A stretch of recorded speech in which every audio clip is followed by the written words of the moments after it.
Bonjour. Aujourd'hui, nous allons commencer par les opérations dans l'ensemble des nombres complexes.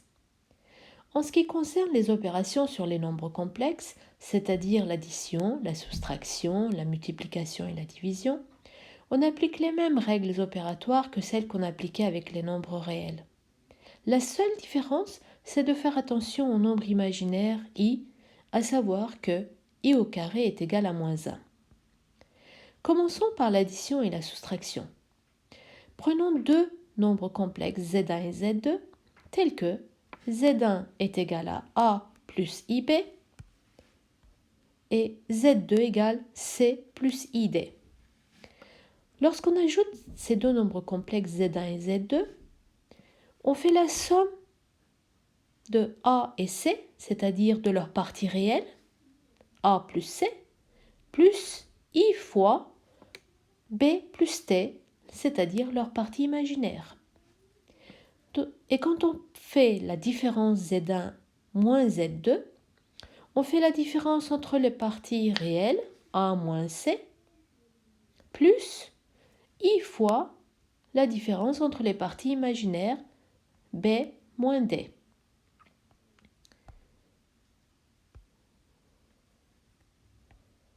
Prenons deux exemples. Par exemple, z1 égale 3 plus i 6i et z2 égale moins 1 moins 2i. Commençons par la somme de ces deux nombres complexes z1 et z2.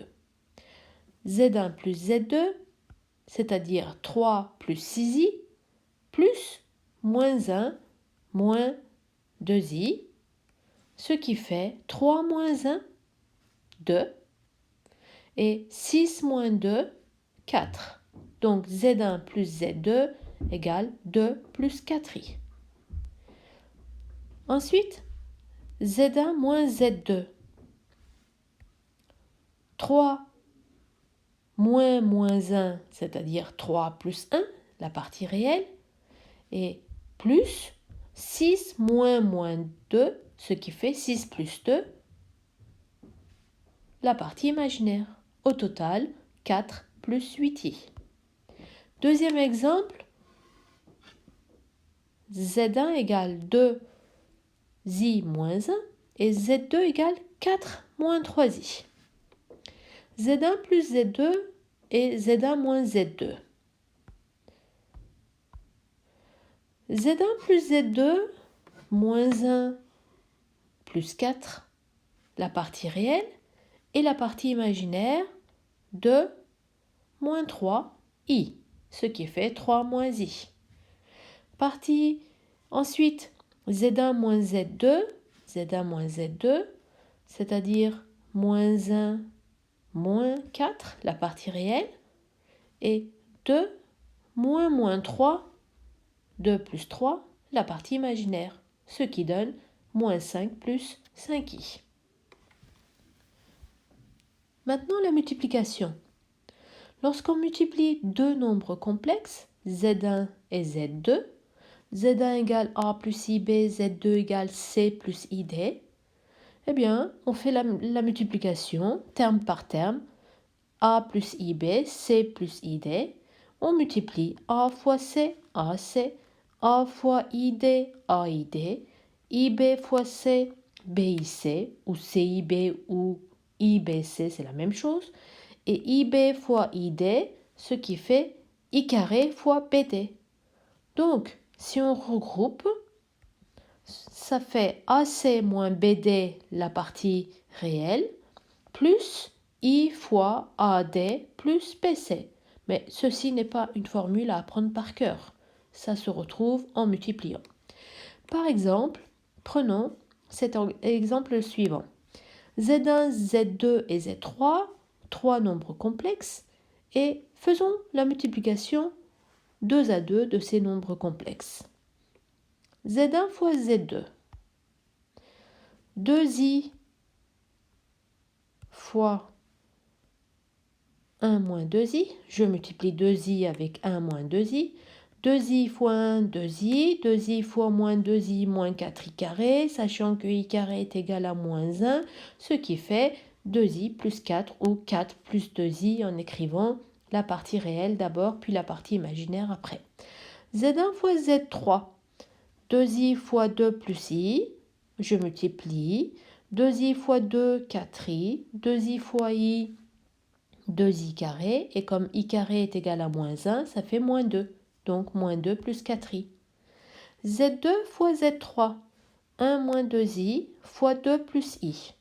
Ce qui fait, en multipliant terme par terme, 1 fois 2, 2, 1 fois i, moins 2i fois 2, moins 4i, moins 2i fois i, moins 2i carré. I carré étant égal à moins 1, donc ça fait plus 2.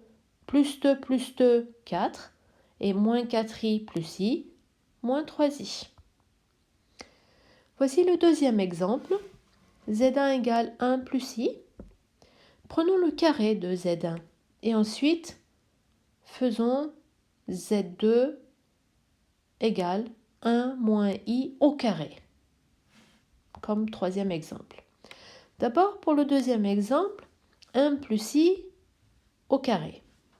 1 plus i au carré, c'est on utilise l'identité remarquable, a carré plus 2ab plus b carré, c'est-à-dire 1 au carré 1, plus le produit des deux, le double du produit des deux, 2i, plus i au carré.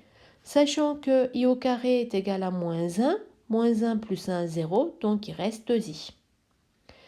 De la même façon, z2 égale 1 moins i carré, ce qui fait 1 moins 2i plus i carré, en utilisant l'identité remarquable que j'ai réappelée ici. Donc, sachant que i carré est égal à moins 1 plus 1, 0, donc il reste moins 2i.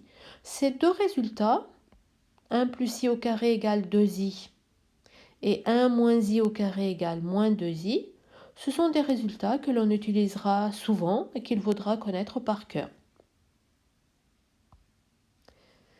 Maintenant, la représentation graphique d'un nombre complexe. En termes de représentation graphique, il va y avoir des ressemblances entre ce qu'on avait l'habitude de faire. Par exemple, quand on plaçait un point M qui a pour coordonnées A et B, A représentait l'abscisse et B représentait l'ordonnée. Et on disait que A et B sont deux nombres séparés dans le plan orthonormé. A étant l'abscisse, l'axe des abscisses ici, B étant l'ordonnée, l'axe des ordonnées ici. Maintenant, plutôt que de dire que le point M a pour coordonnées A et B, on dira que la position du point M est définie par un nombre complexe qui est noté Z égale A plus IB. Voilà, le plan orthonormé est maintenant appelé le plan complexe. Le point M qui avait pour coordonnées A, B, on lui attribue le nombre complexe Z qui est égal à A plus IB, A partie réelle, B partie imaginaire. A étant la partie réelle qui est sur cet axe-là.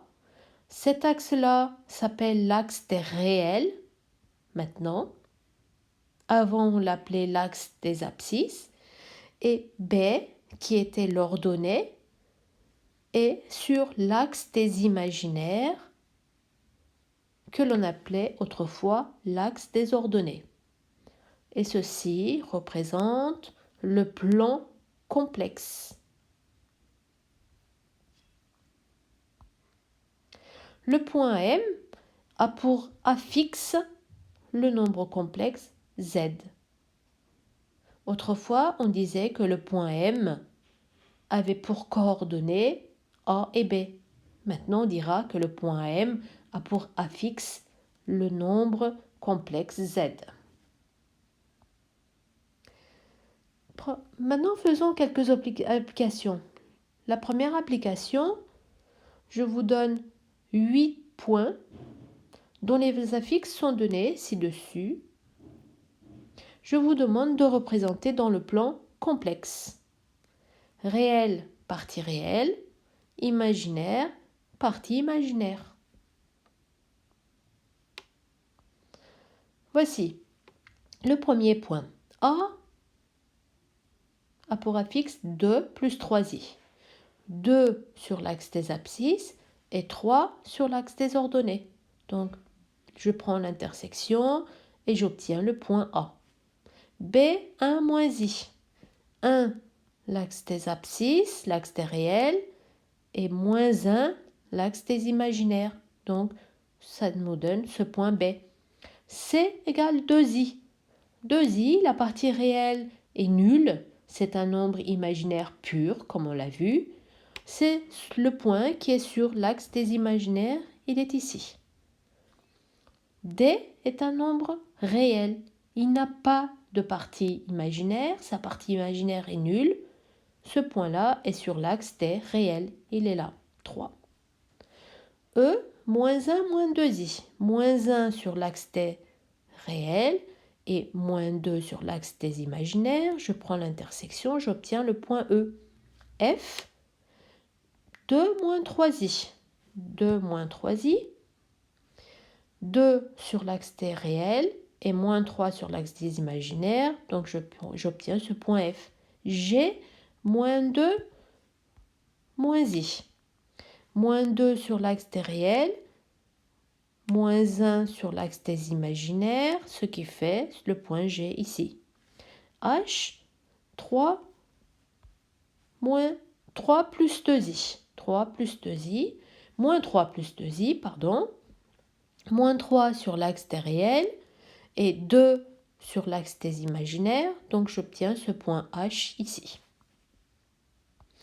Voici un deuxième exemple qui est le contraire du premier exemple, c'est-à-dire j'ai placé quelques points dans le plan complexe et à partir de ces points-là, on va écrire les affixes. Par exemple, le point A, il a pour partie réelle 1 et pour partie imaginaire 2. Donc 1 plus 2i. 1 plus 2i. Le point B, il est sur l'axe des réels, il n'a pas de partie imaginaire, donc il est égal à 3. Le point G, par exemple, sa partie réelle est moins 2 et sa partie imaginaire est moins 3. Donc c'est le nombre complexe correspondant à moins 2, moins 3i. Comme je l'ai écrit ici, je vous ai écrit là, ZA égale 1 plus 2i, ZB égale 3, ZC moins 3 plus i, ZD, le nombre complexe correspondant au point D, égale 3i, il est sur l'axe des imaginaires, sa partie réelle est nulle.